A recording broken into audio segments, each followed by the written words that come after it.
O mundo é dividido em dois grandes blocos bem distintos. De um lado estão os exploradores, os opressores, os patrões, os donos de latifúndios, das empresas. E de outro lado estão os explorados, os oprimidos.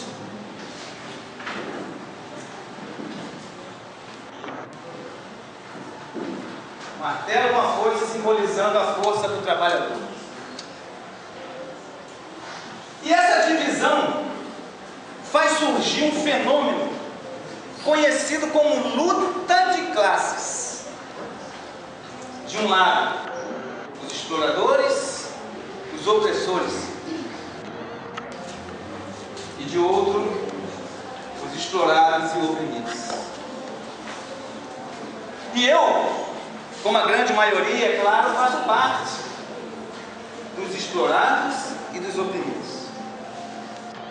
Só que é uma luta desigual, porque além deles deterem todo o poder econômico, as empresas, os latifúndios, os meios de comunicação, além de deterem tudo isso, ainda manipulam a consciência desta massa, criando fantasias para diminuir, anestesiar, atenuar a revolta desse exército de miseráveis. Só que eu sou um homem que lê, que pensa e que questiona, e não vou permitir que o meu povo seja usado como massa de manobra. Não é possível que essa gente não perceba que essa história de criador e criação está às avessas, está ao contrário. Ou seja, Deus, homem é o Criador, pois criou essa farsa que se chama Deus.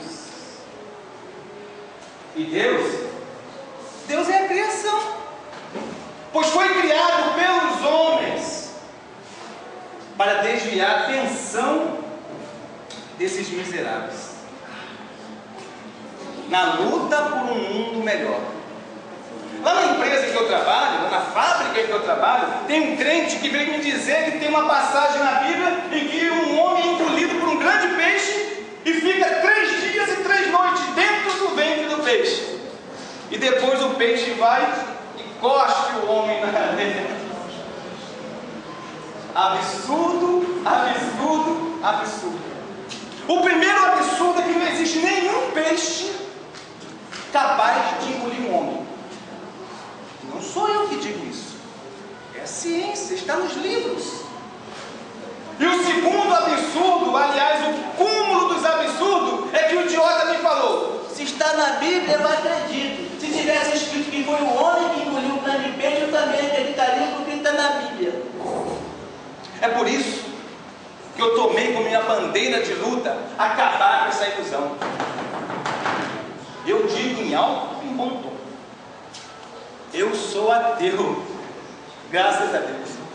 Deus é um cara gozador, adora brincadeira, pois para me botar no mundo, tinha um mundo inteiro, mas achou muito engraçado me botar cabreiro, e na barriga da miséria eu nasci brasileiro, eu sou do Rio de Janeiro.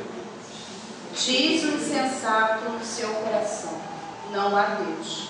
Corrompam-se e pratiquem abominação, já não há quem faça o bem. Do céu olha o Senhor para o Filho dos homens, para ver se há quem entenda, se há quem busque a Deus. Todos se extraviaram e juntamente se corromperam. Não há quem faça o bem, não há nenhum sequer. Acaso não entendem todos os obreiros da iniquidade que devoram o meu povo, como quem come pão, que não invocam o Senhor? Tornar-se-ão de grande pavor, pois Deus está com a linhagem do justo. Meteis a ridículo o conselho dos humildes, mas o Senhor o seu refúgio. Vira e mexe, os malucos vêm falar de Deus, Jesus, Espírito Santo, sei lá, uma salada, uma bagunça danada. Às vezes vem falar de uma passagem que leram na Bíblia, ou de algum testemunho. É uma coisa de maluco.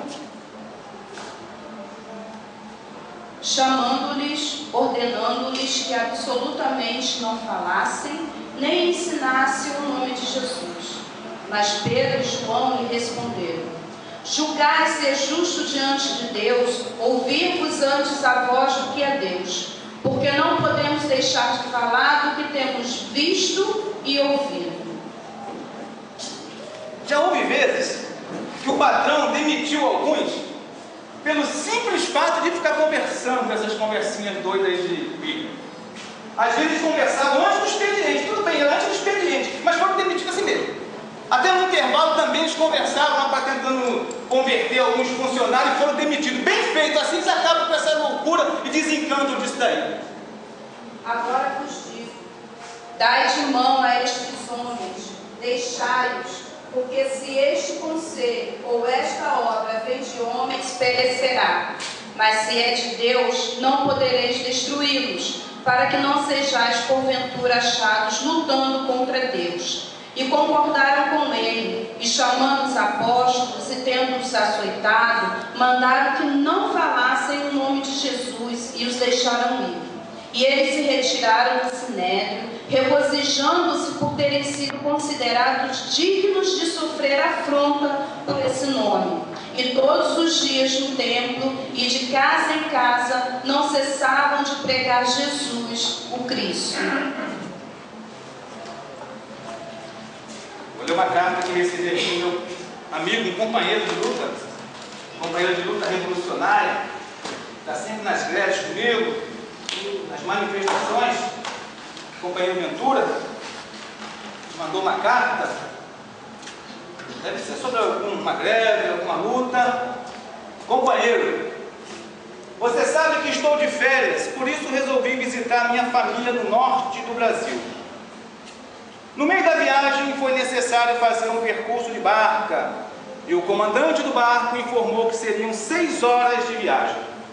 E eu não havia levado os nossos livros mais importantes, como o Manifesto Comunista, o Capital, a Revolução Traída, a Ilha, entre outros.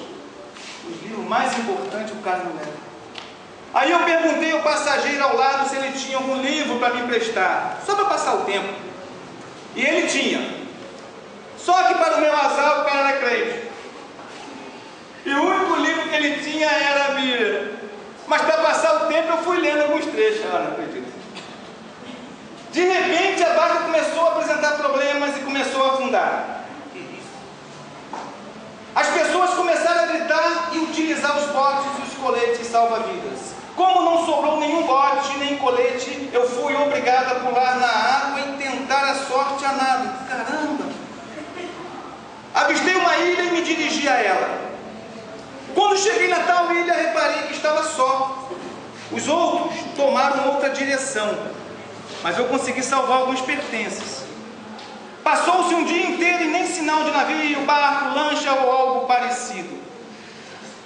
Percebi então que essa rota não era comumente utilizada. Comecei a ficar desesperado. Foi então que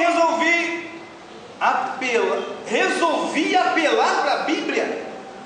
E lembrei de um trecho que havia lido na barca, não creio nisso. Era o Salmo 86 que dizia o seguinte: inclina-me, Senhor, os ouvidos e responda-me, pois estou aflito e necessitado. Sou até estranho um materialista falar assim, né? É claro que sou estranho. Pois bem, montei uma barraquinha com madeira e folhas secas achada na ilha, e não parava de falar: inclina-me, Senhor, os ouvidos e responda-me, pois estou aflito e necessitado. A fome apertou, e saí pela ilha para procurar alguma coisa para comer, e não parava de citar a passagem da Bíblia. Quando cheguei, a barraca, ela estava inexplicavelmente pegando fogo. Então o desespero chegou ao auge e comecei a gritar: eu sabia que não poderia esperar nada desse Deus. O pessoal do partido é que está certo. Agora até os meus poucos pertences eu perdi. Aí Deus, nota 0 para você, e bem feito que queimou a Bíblia também. Ah, começou a acordar, né? Comecei a chorar e adormeci. Acordei com o barulho de uma buzina, era um navio. Perguntei ao comandante como ele encontrou a ilha se esta rota não era utilizada. E ele me respondeu: eu vim seguindo o sinal de fumaça que você mandou. E aí, companheiro? Como se explica isso? Marx explica? Lenin explica? Guevara explica? Fidel explica? Não tenho como fugir das evidências. E hoje me assumo como ex-marxista, ex-leninista, ex-comunista, porém especial e escolhida aos olhos de Deus. E queria que esse testemunho te levasse a refletir. Te amo e Jesus também? Que isso? Um discípulo meu regredindo tanto assim? O meu povo está sendo destruído por falta de conhecimento. Eu preciso fazer novos cursos no partido e me reciclar. Eu só sei daquilo que consigo explicar e nada mais além disso, nada mais além do que eu vejo. Jesus, é você que atrapalha a construção de um mundo melhor, cara. Que vida eterna é essa? Vida, não esfora nada. Porque o que sucede aos homens, sucede também aos animais. Do jeito que morre um, morre o outro, e todos vão para o mesmo lugar. O tempo não para, não podemos perder tempo com coisas que não edificam, com coisas que não avançam para a construção do partido que vai dirigir a revolução proletária. Eu tirei muita gente dessa vida de ilusão que é a igreja e mostrei a verdade que liberta. Eu matei a fé que eles tinham. Ide e pregai o ateísmo. Meu filho, por que me persegues? Meu filho, por que me persegues? Meu filhinho, por que me persegues? Entrai pela porta estreita.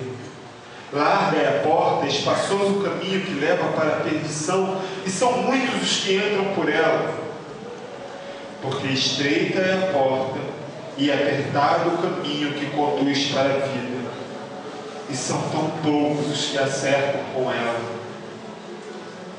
Ah, é briga que você quer, né? Então vamos confrontar as suas verdades com as minhas verdades. O que você me diz?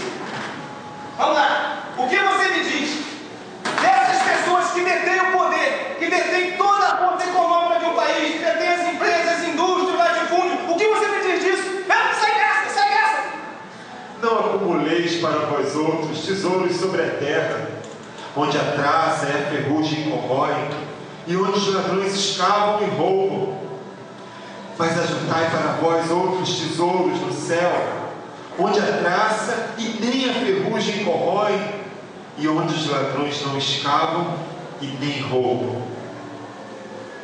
Ok, 1-0 para você. Mas a tristeza, essa angústia que corrói a gente por dentro, o que você me diz disso?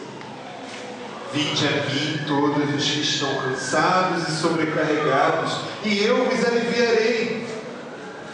Tomai sobre vós o meu jugo e aprendei de mim, porque sou manso e humilde de coração, e achareis descanso para a vossa alma, porque o meu jugo é suave e o meu fardo é leve. E esse tal de reino dos céus? O que isso significa? O reino dos céus é semelhante a um tesouro oculto no campo, o qual certo homem, tendo-o achado, escondeu, e transbordante de alegria, vai, vende tudo que tem e compra aquele campo. O reino dos céus é também semelhante a um homem que negocia e procura boas pérolas, e tendo achado uma pérola de grande valor, vende tudo o que possui e a compra. O reino dos céus é semelhante ainda a uma rede que, lançada ao mar, recolhe peixe de toda espécie, e quando já está cheia, Os pescadores arrastam para a praia e, assentados, escolhem os bons para os cestos e os ruins deixam fora. Mas você não acha que a coisa mais justa e importante que eu poderia fazer na minha vida é lutar contra a exploração e contra a opressão? Isso não resolveria um problema mundial? Sim, mas quem beber dessa água tornará a ter sede. Aquele, porém, que beber da água que eu lhe der, nunca mais terá sede. Pelo contrário, a água que eu lhe der será nele uma fonte a jorrar para a vida eterna. Deixo-vos a paz. A minha paz vos dou. Não vos a dou como a dá ao mundo. Não se turbe o vosso coração, nem se atemorize. Mas isso é uma coisa de louco, isso é uma incoerência. Não tem sentido você fazer essa declaração de amor para mim se eu te vejo como inimigo. Seria como o rato perdoar o gato que só vai lhe perseguir. Ou então alguém que se entrega à morte para salvar quem ama. Ou então aquela pessoa que é sempre humilhada, ultrajada e sem ressentimento oferece perdão. Não faz sentido nenhum você insistir tanto comigo, perder tempo comigo, me perturbando com essas palavras, se nem teu seguidor eu sou. Eu aprendi a acreditar nas coisas que se pode explicar. Isso que você faz não tem lógica. Que amor tão grande é esse? Por que insiste tanto em mim? Por que não me destruiu se eu blasfemei contra você? Não tem nada em mim que me faça ser merecedor do seu perdão. E você chega com esse teu jeito de paizão, como uma fonte de perdão, um manancial de paz, de uma forma assim tão suave, tão segura, tão serena, que me deixa sem ação.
Então, esse tempo todo você estava comigo, cuidando de mim. Os perigos de que eu me livrei não foram obras do acaso nem sorte. E as pessoas que cruzaram o meu caminho para falar de ti também não foram obras do acaso. Esse tempo todo você cuidando de mim, me protegendo e eu te jogando pedras. Estou me sentindo tão pequeno, tão ingrato, tão constrangido. Mas eu estou sendo levado a falar coisas que vão contra a minha natureza. Me perdoa! Me perdoa! Louco não é aquele que perde a razão, mas é aquele que perde todos os sentimentos e sobra apenas a razão. E a razão é você que na lógica do mundo é um louco. Eu quero aprender mais e mais de você e sem constrangimento te chamar de mestre. Mas eu quero continuar sendo um homem que lê, que pensa e que questiona, mas agora com uma nova palavra de ordem que é Jesus te ama. E quero mostrar para o mundo todo que Jesus é o nosso general e que Ele está vivo. E que Ele quer que construamos um exército forte, coeso, em direção na construção de uma sociedade perfeita chamada Reino dos Céus. Jesus, eu sei que o mundo é feito de pecadores e eu sou o pior deles, pois persegui e matei a fé de muita gente. Tentando consertar o mundo, eu abri brechas para que alguém distanciasse da sua palavra, da sua proposta de uma nova vida. E não percebi o quanto você é eterno. Isso, Jesus é eterno. Jesus é eterno. No meu país, a palavra teu significa negação total de Deus. Porque o prefixo a é um prefixo de negação. Mas eu quero tirar essa negação da minha vida, Senhor. E no lugar de ateu, eu vou ser somente teu. Tão somente teu.